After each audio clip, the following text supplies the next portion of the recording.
Welcome to another edition of Jamaica Magazine. I'm Adrian Atkinson. Between the pages, we look at ways to tackle gender-based violence.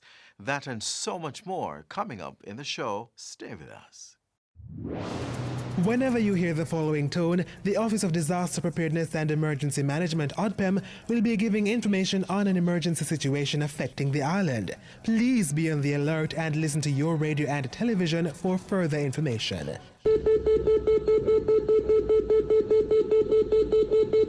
This was a test of the emergency alert system, brought to you by ODPEM.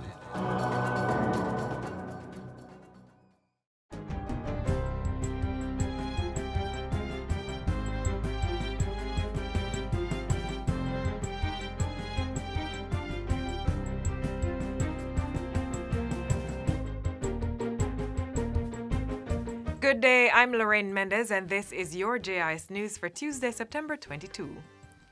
For the first time in history, the results for this year's CAPE and CSEC examinations will be released to candidates and ministries of education simultaneously. The news was revealed in a virtual CXC media briefing this morning.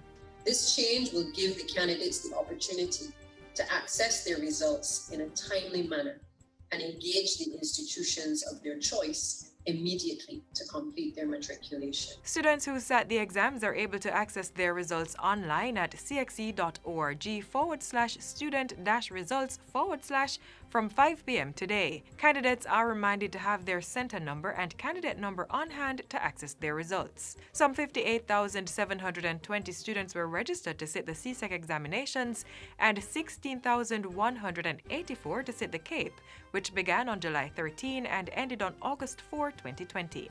In the meantime, Education Minister Favour Williams is assuring the book industry that the necessary agreements on copyright and copying printed material in schools will be put in place in the shortest possible time. Minister Williams gave the assurance Friday during a meeting with representatives of the Book Industry Association of Jamaica, the BIAJ. The meeting follows concerns raised by book industry players about teaching and learning moving to e-books and other online platforms. The BIAJ shared their apprehension that there is no copyright agreement for downloading and printing materials from textbooks in schools. Even as Minister Williams committed to respecting the intellectual property rights of industry players, she revealed that the ministry was moving full speed ahead with e-books and other interactive publications. In other news, a tourism supplies hub is being developed to position Jamaica as the premier logistics center in the region for human capital and resources. The hub will focus on the training and certification of tourism workers, serving as suppliers for cruise and airlines, and resilience and technology support. Tourism Minister Edmund Bartlett says the hub would be a critical response to the cruise companies, which have indicated that they would like to secure supplies from Jamaica as well as additional workers. We have been in long discussions with our cruise partners, and although I cannot announce to you today the exact date when cruise will resume in Jamaica, I can tell you that we have been very vigorous in terms of our efforts to redefine the relationships between ourselves and the cruise. Mr. Bartlett made the announcement during Friday's Jamaica Hotel and Tourist Association's virtual annual general meeting. Minister Bartlett also revealed that work was being done on a global marketing campaign involving public and private sector players to position Jamaica as a COVID-19 resilient destination. Owners of medium-sized enterprises can now access a grant of up to 14 million Jamaican dollars to assist with growing their businesses. This as the Development Bank of Jamaica (DBJ) launched its Innovation Grant Fund, Boosting Innovation, Growth and Entrepreneurship Ecosystems (BIGGI) program. The Inter-American Development Bank IDB-funded program will provide financial support for eligible medium-sized companies to grow their businesses through innovation while creating employment. Individuals wishing to apply must visit thinkbiggie.com and apply through an open window. The application process involves participating in a project concept note and business plan competition. And finally, the National Land Agency has launched the newest version of the Jamaica Property Sales JAMPROP application.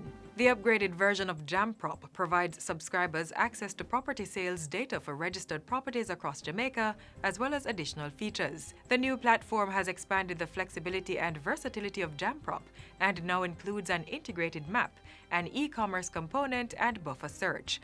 Through JamProp, subscribers can access data for transfers for registered properties, strata transfers, and registered mortgages. Subscribers may access the JamProp website through a yearly subscription of $75,000 or a 6-month plan for $40,000. And that's it for JIS News Today. I'm Lorraine Mendez. Thanks for watching.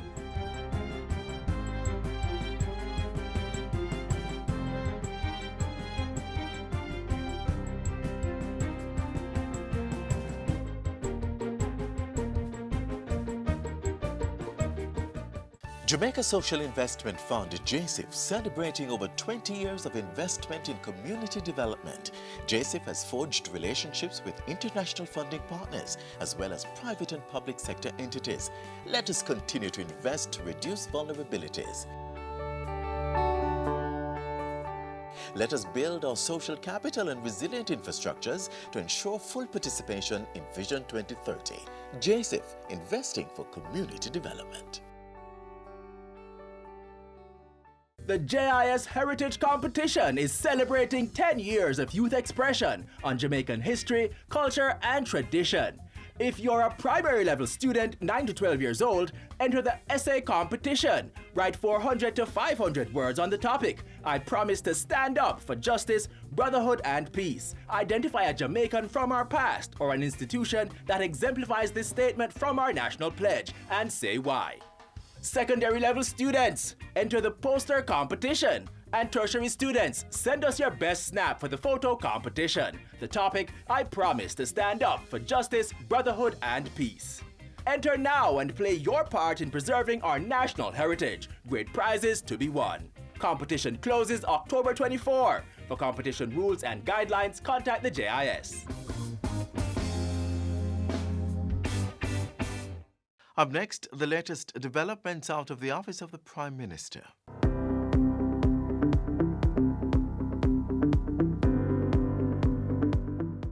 Ministers of State take oath of office. Senators and members of Parliament sworn in, and we will, as a country, recover stronger. You're watching Jamaica House Weekly. I'm Anthony Morgan.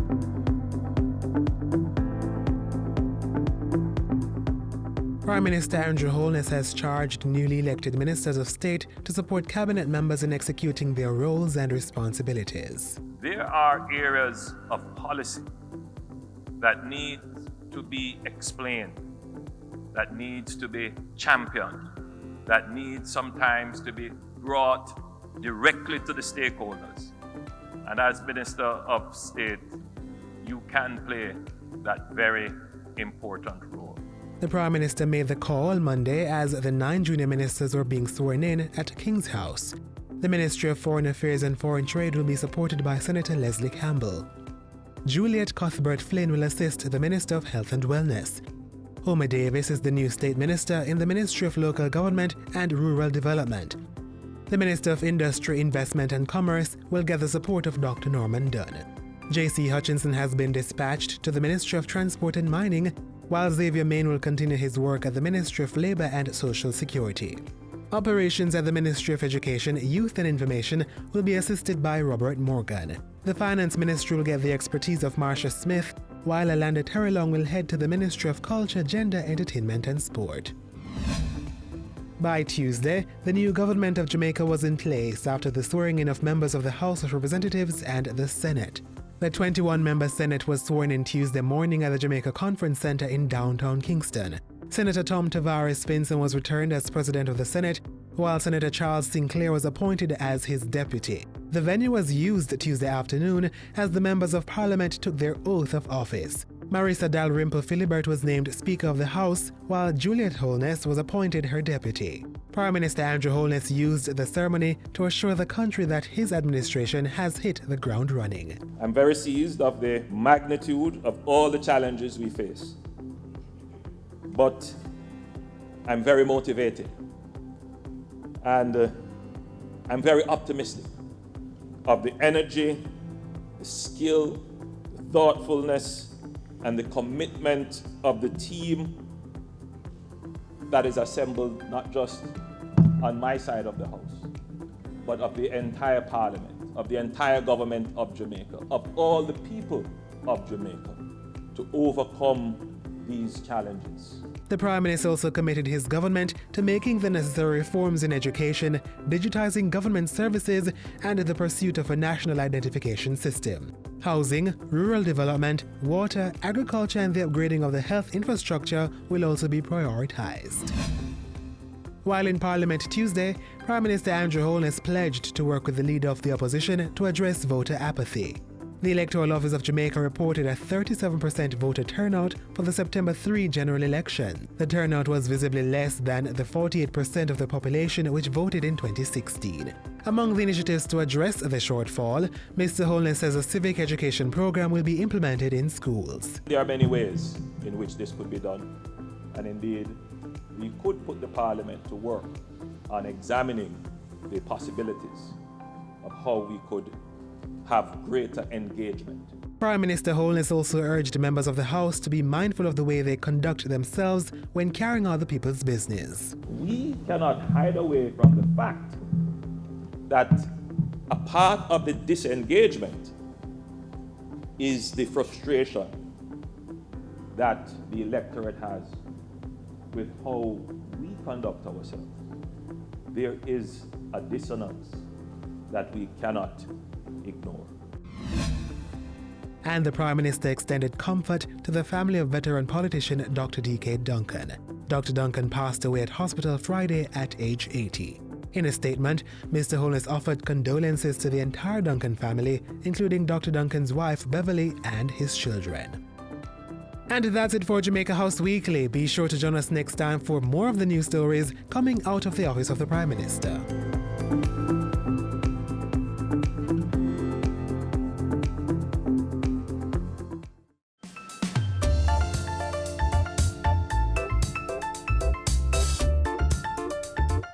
Government has implemented a number of measures to provide support to women and children impacted by gender-based violence.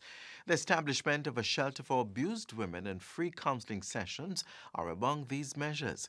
Coming up, protecting those negatively affected by intimate partner relationships.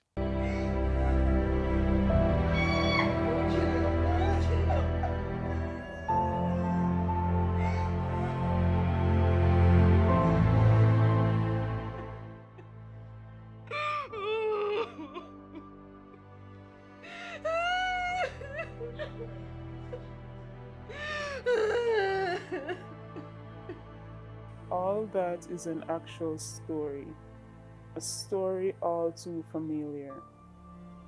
And well, that's a part of my story.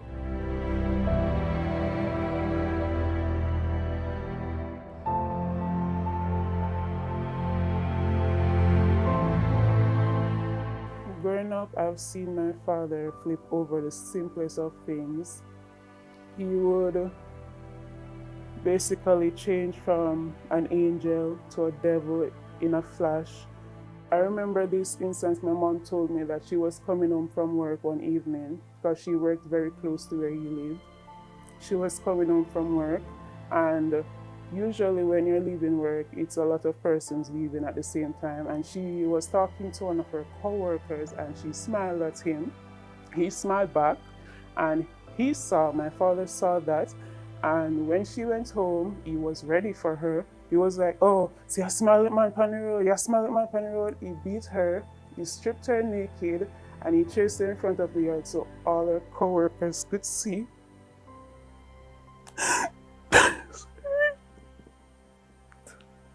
So all her co-workers could see her.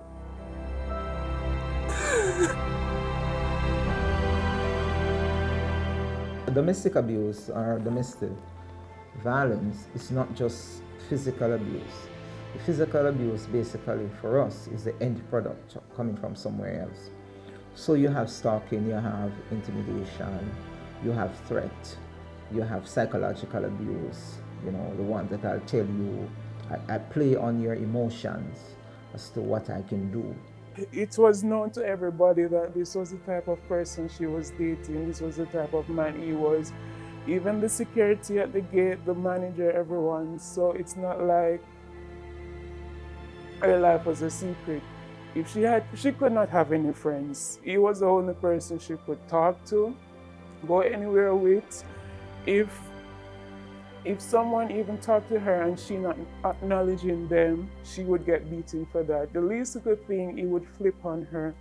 Usually, persons who are perpetrators of domestic violence are usually men, and usually they are persons who were controlling over their intimate partners. They tend to have a high level of jealousy, and they tend to be very possessive. And as such, you find that they will have a pattern of behavior where they will always check where the partner is by various means, whether by calling the person, ask the person where they are, also want to know who are they communicating with. So are they communicating persons on email, WhatsApp, other social media platform? They also want to make sure that they know where they are at all times and that they're not interacting with other persons outside. So they tend to want to have them stay home, for example, and lose connection with their families and friends. A lot of persons knew that my mom was being abused. Well, the type of man that my father was, everyone was afraid of him. My neighbor was afraid of him. His neighbor was afraid of him. It's like anyone who came into contact with him would get hurt because he's not a simple person. I'm not sure if it's because of his build. He's really fit, he's really tall, muscular, so he's not afraid. As community members, we have a moral responsibility that within our homes and within our communities, once we are aware that there are instances of domestic abuse and domestic violence and we seek help, best place to go? To the police. Ask the police to intervene. Intervention can be that the police directs the victim to a counseling center, because we have partnership with churches, right? We have partnership with other organizations, Justices of the Peace, counselors. Every time she escaped him, he would either stalk her, chase her, go to her either friend's house, wherever she went, friend's house, mother's house, cousin's house, no matter where she went, he would find her, go for her with a gun, knife, machete, whatever it may be, and she would always have to go back with him. No one, no matter how much they try to fight and help her, he would always get her back. And when she goes back with him, the beating got worse, the abuse got worse, the rape got worse, everything got worse. Have an escape plan. Your escape plan cannot be where the perpetrator knows that you're going over to your mother's house because he's aware of where your mother lives. The escape plan cannot be, I'm going to go stay by my friend because he knows where your friends are. If it's a life-threatening abuse, that's where you go to the courts to seek a protection order or an occupation order or both. I would say maybe around primary school. I'm not sure the exact age. I was told that there was a restraining order for between me and my father. He should not be about, I'm not sure how much feet from me. He's not allowed to be near me at all. At this time I was living with my grandmother because my mom got full custody now. They had went through court and everything and fought her way, so there was no more hiding from him. He knew where I was living now because she got custody and he had to basically step away. The protection order will say you are not to be seen, you are to remove one party is to leave the household because of the volatility of the situation. The court may say, look here, one party must leave the household and reside elsewhere. And a lot of times it's the abuser that the court will say, look, stay somewhere else until the matter is heard. Or you're not to be seen in the workplace of the person. The abuse that my mom endured, the physical abuse and the verbal abuse that I basically endured from my father, it has caused me to basically lock myself away from people. I'm always by myself, 90% of the time I would say. I'm always by myself. Throughout high school, I've had counseling. I was rebellious because I felt like no one loved me. I struggled in the relationship department, friendship. I I have anger issues. I've learned to control it because of counseling. I had this teacher, she helped me throughout high school and university. Counseling able to revisit what happened, able to process it in a more positive way, a more realistic way, so you don't put all the blame on yourself, but you realize that a lot of it wasn't your fault, and then help you now to, having dealt with it, to try to move on. Because that person, because they don't deal with it, they find it difficult to relate to other persons because of the fact that they're still kind of baggage of what happened to them before. The Domestic Violence Intervention Centers, one of those facilities that were donated by the U.S. Embassy, and it's a partnership between the JCF and the U.S. Embassy, to create a facility where persons can come and speak about domestic violence and domestic abuse related issues within their home. And so it's a safe space for both victims and perpetrator. And it offers counseling to family members, to victims, also to perpetrators. We have 2 centers that are currently operational. One is at the Matilda's Corner Police Station. You can call the Matilda's Corner Police Station for that. The other one is at Air 5 headquarters. That's on the same compound as Constant Spring Police Station. The number is 702-5120 or 702-5121. We also have available mental health and suicide helpline. And this helpline is a 24-hour service, which is toll-free, where a person can call. So it can be either persons calling on behalf of others that they have been exposed to domestic violence. So the helpline is toll-free, and it's 888-NEW-LIFE, which is 888-639-5433. And the 24-hour service, 7 days per week.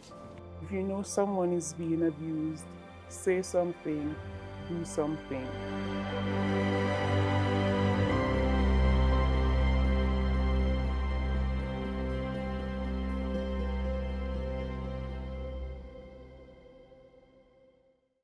Taking care of our oral health is extremely important to ward off infections and diseases. Up next, proper oral care for healthy teeth and gums.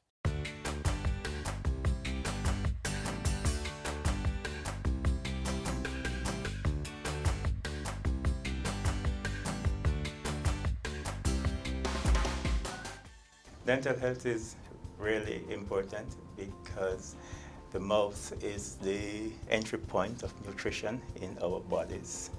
And if it is not functioning properly, then we run the risk of not getting the correct nutrition. Actually, we refer more so to oral health these days than dental health. If we have bad teeth that impair our ability to chew properly, then we will tend to keep away from certain food groups that could be challenging to chew.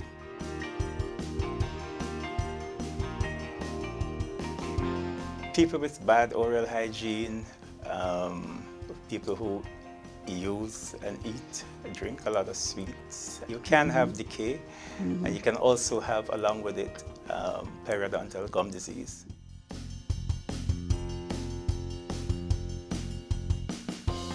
You know, the big one that jump out at me is periodontal disease, gum disease. That is when the gum begin to be bleedy, sore, puffy, and just generally uncomfortable. It carries some social consequences, bad breath, and you tend to lose self-confidence. It's so important to have a consultation with your dental personnel, whether the dental surgeon or the hygienist, who will be able to diagnose the needed treatment for such a condition.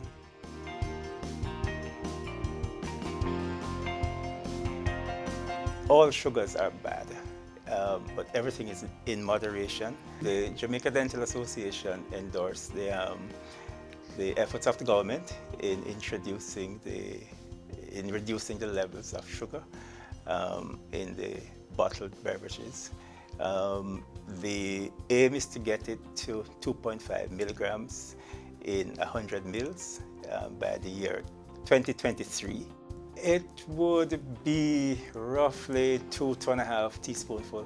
The current level that the government has aimed for, and it was introduced at the end of January, is 5 milligrams per 100 mils. So that is coming from 6.5, so it's a gradual reduction. And the taste will be not so significantly different.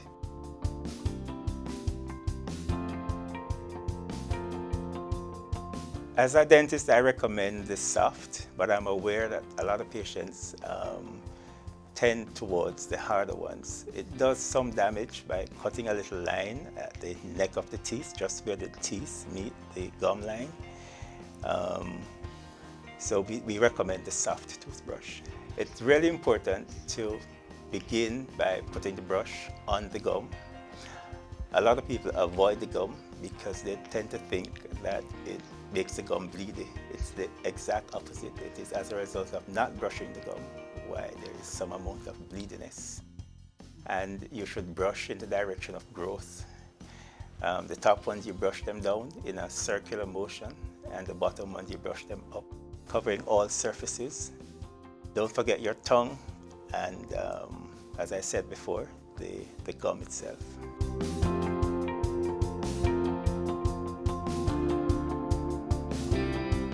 Flossing is very, very important. If you try to imagine that the toothbrush does not get between the teeth, the only thing that can remove the material that will accumulate between the teeth would be the dental floss. The technique is also important. Hold it short, get it past that little tight area, and gently bring it down into the gum, that little crevice of the gum, and remove it. Remove material that might have accumulated there.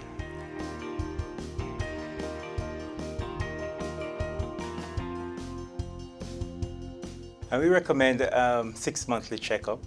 If you tend to be prone to decays, we would really like to see you every 6 months.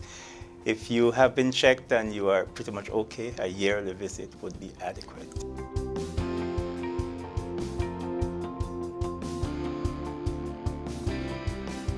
Extraction really is the last resort.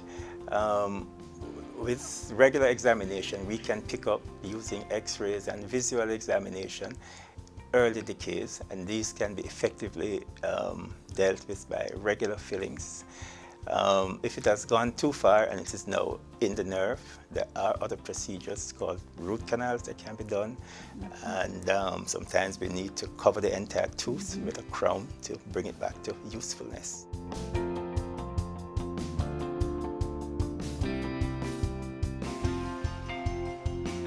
If your teeth are malaligned, just not aesthetically pleasing, or are causing some kind of effect on your body, then they should be straightened.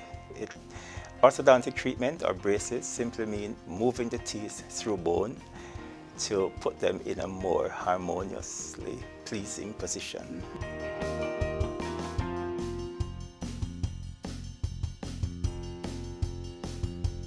It's important because you are moving teeth through bone, and the harmony between the joint, the soft tissues, and the teeth must be respected. Not respecting it can result in pain in the joint, headaches, and just a general sense of discomfort in your mouth. It's important to visit your dentist regularly and without fear, because with new technology, and we now have many new dentists in our system, where it's not difficult to get an appointment to see a dentist on a regular basis. There's always a needle, but outside of that, there's absolutely no pain.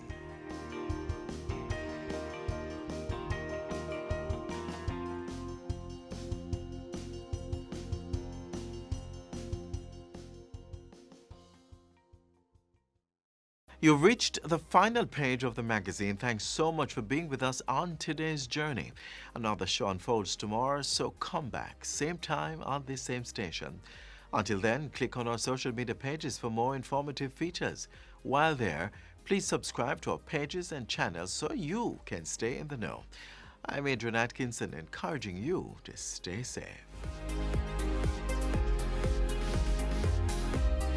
This has been a production of the Jamaica Information Service, the voice of Jamaica.